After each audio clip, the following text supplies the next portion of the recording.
साथियों, आप लोगों ने शायद वो कहानी सुनी होगी कि गुरु गुरु रह जाता है और चेला शक्कर हो जाता है। कहानी आज हम आपको बताने जा रहे हैं मिल्कीपुर की। मिल्कीपुर के सांसद अवधेश प्रसाद जी हैं। चूंकि ये पहले विधायक थे तो अब ये सांसद हो चुके हैं, तो वहाँ की जो सीट थी वो खाली हो चुकी है और उस सीट पर यूपी में उपचुनाव होना है विधानसभा का। पूरा अगर देखें तो 10 सीटें हैं जहां पर चुनाव होने हैं, लेकिन यूपी की जो मिल्कीपुर की सीट है वो हॉट सीट बनी जा रही है। मतलब यहां पर जो प्रेजेंट टाइम के सांसद हैं वो पूर्व विधायक थे और पूर्व विधायक रहते हुए वो सांसद बने हैं, और चूंकि उनका बेटा वहां से चुनाव लड़ रहा है तो ये भी माना जा रहा है कि वो सीट हॉट सीट होती जा रही है। तो इस पर हम बातचीत करेंगे। चलिए आज की वीडियो हम शुरू करते हैं। दोस्तों, ये हॉट सीट होने का एक और नज़रिया है कि यहाँ से चंद्रशेखर आज़ाद चुनाव लड़ने वाले हैं। इस सीट से, मिल्कीपुर की सीट से चंद्रशेखर चुनाव लड़ेंगे और क्या होगा कि कांग्रेस, सपा और भी तमाम संगठन एक साथ होकर प्रचार करेंगे मिल्कीपुर वाली सीट पर और चंद्रशेखर अकेले चुनाव प्रचार करेंगे। तब क्या होगा नज़ारा। और यहाँ से बीएसपी भी चुनाव लड़ने जा रही है, तो इस बार माहौल बदलने वाला है। तो इसे यूपी तक वालों ने लिखा है कि मिल्कीपुर उपचुनाव में अवधेश प्रसाद जी के सामने चंद्रशेखर जी चुनाव लड़ने वाले हैं। दोनों लोग शेड्यूल कास्ट से आते हैं और दोनों लोगों का दबदबा यहाँ पर होने वाला है। एक सांसद और दूसरा वो भी सांसद। ये देखिए इत्तेफाक की बात, दोनों लोग सांसद हैं और दोनों लोग चुनाव प्रचार मिल्कीपुर में ही करेंगे। हालांकि वो अपने पार्टी से हैं और ये समाजवादी पार्टी से हैं। तो ये सबसे बड़ी खबर है।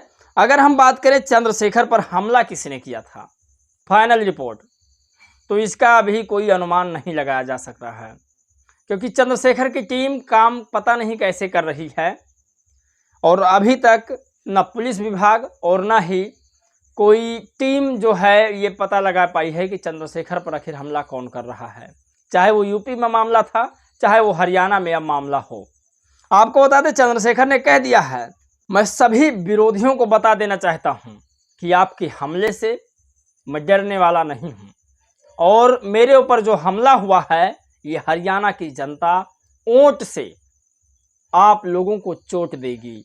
जिसने हमला किया है ये ओंट हमें देकर यहाँ से विधायक बनाएगी और हम आपको इसका जवाब जरूर देंगे। ये चंद्रशेखर का ऐलान है। अब कुछ लोगों का कहना है कि चंद्रशेखर जी के पास Y+ की सिक्योरिटी है। चारों तरफ से उनके सिक्योरिटी गार्ड रहते हैं, बीच में अपना रहते हैं। यदि गाड़ियों में बैठते हैं तो दोनों तरफ से गार्ड बैठते हैं, सुरक्षाकर्मी बैठते हैं, बीच में अपना बैठते हैं। फिर हमला कौन कर गया या फिर सुरक्षा में चूक हो गई, तमाम लोग अपने अपने हिसाब से सवाल बना रहे हैं, जो आपको मैं बताने की कोशिश कर रहा हूं। सबसे बड़ी खबर यहां पर दोस्तों ये निकल कर आई है कि आकाश आनंद ने कहा है बीजेपी को कि ये डूबता हुआ सूरज है। अब आकाश आनंद ने बीजेपी को कहा, उन्होंने कहा कि जब तक हम हरियाणा में चुनाव प्रचार करने नहीं आए थे तब तक इन्होंने खूब दबदबा दिखाया, लेकिन अब बीएसपी चुनाव प्रचार हरियाणा में कर रही है। कांग्रेस बीजेपी की खैर नहीं और जिसका सूरज चढ़ता है वो जल्द ही ढल जाता है, ये आकाश आनंद ने कहा। पहले आपको वीडियो में दिखाता हूं। बीजेपी का तो कोई तख्त ही नहीं बनता, इधर घुसने का कोई वक्त ही नहीं है अब उसका। वो कहते हैं ना, जिसका सूरज चढ़ता है, जब सूरज चढ़ता है तो ढलता भी है।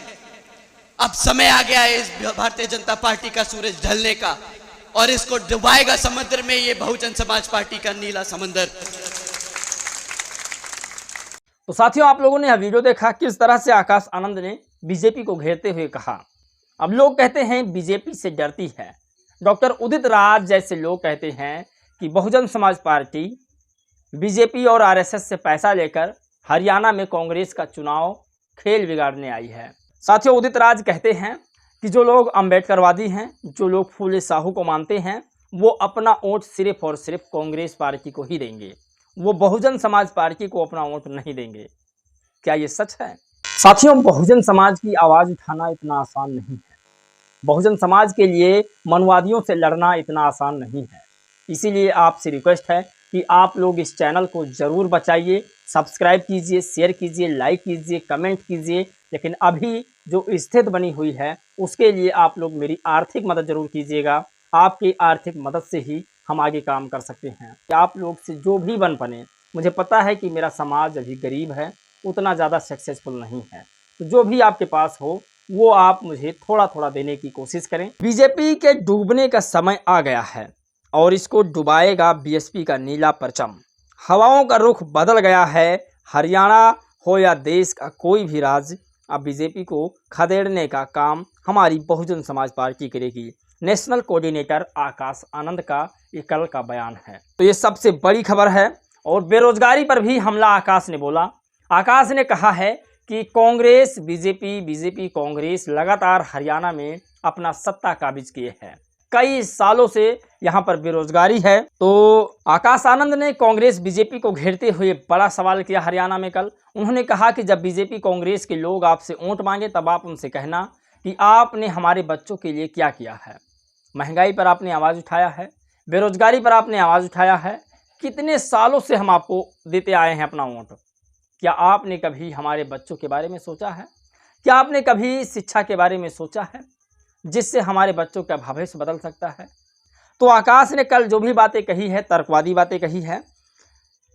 बीएसपी हरियाणा न्यूज़ लिखती है बेरोजगार कांग्रेस भाजपा की ही देन है हरियाणा में, जबकि रोजगार देना आदरणीय बहन कुमारी मायावती जी के शासनकाल से सीखें, क्योंकि जो भाजपा कांग्रेस 10 सालों में नौकरी नहीं दे रही है वो 100 सालों में भी नहीं नौकरी दे पाएगी। इसीलिए भाजपा हटाओ और कांग्रेस को भगाओ। अब की बार बसपा इनेलो का सरकार बनाओ। ये आकाश आनंद की तरफ से आया है। अब आपको बताते हैं सबसे बड़ी खबर, स्वामी प्रसाद मौर्य ने क्या लिखा है। स्वामी प्रसाद मौर्य जी इस समय अब राजनीति में फिर एक्टिव हो चुके हैं। मध्य प्रदेश के भानपुरा में एक दलित युवक को नंगा कर व शरीर में कालिख पोत कर न केवल गांव में घुमाया अपितु बुरी तरह मारपीट कर लहूलुहान भी कर दिया। यह भाजपा का रामराज है, जंगल राज है, जो एक एक कर दलितों व पिछड़ों के साथ इस प्रकार का घिनौना कृत्य किया जा रहा है। हिंदू की दुहाई देने वाली भाजपा बताए क्या SC ST OBC हिंदू हैं या नहीं? यदि हैं तो इस प्रकार का बर्बरता क्यों? अब साथियों समझना होगा तमाम तथाकथित हिंदुओं को जो SC हैं, ST हैं, OBC समाज से हैं, उनको समझना होगा कि हरियाणा में, राजस्थान में, मध्य प्रदेश में तमाम ऐसी जगहों पर, यूपी में भी तमाम ऐसे जगहों पर दलित पिछड़े आदिवासियों पर अत्याचार हो रहा है, उन्हें मारा पीटा जा रहा है। शासन बीजेपी कांग्रेस की है। एक खबर राजस्थान से आपको बताते हैं। राजस्थान से सबसे बड़ी खबर निकल कर आई है। राजस्थान के सबसे बड़े सामंती जिले जालौर में एक सरकारी स्कूल में बाबा साहेब अम्बेडकर की तस्वीर कचरे में पड़ी मिली। राजस्थान के शिक्षा मंत्री मदन दिलावर दलित वर्ग से आते हैं, लेकिन उन्हें बाबा साहेब के मान सम्मान की बिल्कुल कदर नहीं है। नरेंद्र मोदी ऐसे मंत्री को तुरंत पद से हटाएं। महापुरुष की तस्वीर है और मैं बाबा साहब की तस्वीर है कोनी तो मुंह उगार जी पूछना चाहूँ उगार जी को पूछना चाहूँ कि आप तस्वीर कटेगी उगार जी बताओ क्यों नहीं मिली? दूसरा थोड़ी ना होगा। प्रोग्राम कब हुआ था? प्रोग्राम आगे पास स्कूल की बाहर देगी प्रोग्राम कब रखा था अपने स्कूल में? हाँ सर वो देखते होगी सर। मैं पूछ रहा हूँ प्रोग्राम। वीडियो जारी करता अशोक मेघवाल हैं। इन्होंने लिखा कि राजस्थान के सबसे बड़े सामंती जिले जालौर में बाबा साहेब की जो तस्वीर है वो कूड़े में मिली है। आप कल्पना नहीं कर सकते इस बात को लेकर। ये सबसे बड़ी खबर है। तो साथियों अब आपको हम बताते हैं कि अभय चौटाला ने क्या कहा, क्योंकि अभय चौटाला जी की बात डंके की चोट पर होती है। जो बात वो कहते हैं वो एकदम खुला स्पष्ट कहते हैं। इन्होंने लिखा बसपा के लिए और इनेलो के लिए। इनेलो बसपा एकमात्र पार्टी है जिसने युवाओं के उज्जवल भविष्य को ध्यान में रखते हुए जॉब कैलेंडर जारी करने का काम किया है और बेरोजगारी को समाप्त करने के लिए संकल्प के साथ 6 महीने में 2 लाख खाली पड़े पदों को भरने का ऐलान किया है। प्रदेश का बच्चा बच्चा जानता है कि हमारी कथनी और करनी में कभी फर्क नहीं रहा है। जो विरोधी कहते हैं कि ऐसा करना संभव नहीं है, उन्हें हम यह याद दिलाना चाहते हैं कि कांग्रेस और भाजपाई चौधरी देवीलाल जी की घोषणाओं के समय भी यही कहते थे कि वह नहीं कर सकते हैं, लेकिन उन्होंने करके दिखाया था और इस बार भी हम करके दिखाएंगे, क्योंकि हम केवल वायदे नहीं बल्कि कार्य में विश्वास रखते हैं। तो ये बीएसपी इनेलो ने कहा है कि 6 महीने के अंदर 2 लाख से ज़्यादा बैकलॉग भर्तियां भरी जाएगी। और सबसे बड़ी बात इन्होंने कह दिया है कि हमारी जो कथनी है वो हम करने पर भरोसा रखते हैं। और सबसे बड़ी चीज़ बसपा इनेलो ने वहाँ पर बेरोजगारी मुद्दा उठाया है। चूँकि आकाश आनंद पहले से भी कह रहे थे कि राशन देने के बजाय यदि हमारे बच्चों को नौकरी योग्य बना दिया जाता तो हमें राशन लेने की आवश्यकता ही नहीं पड़ती।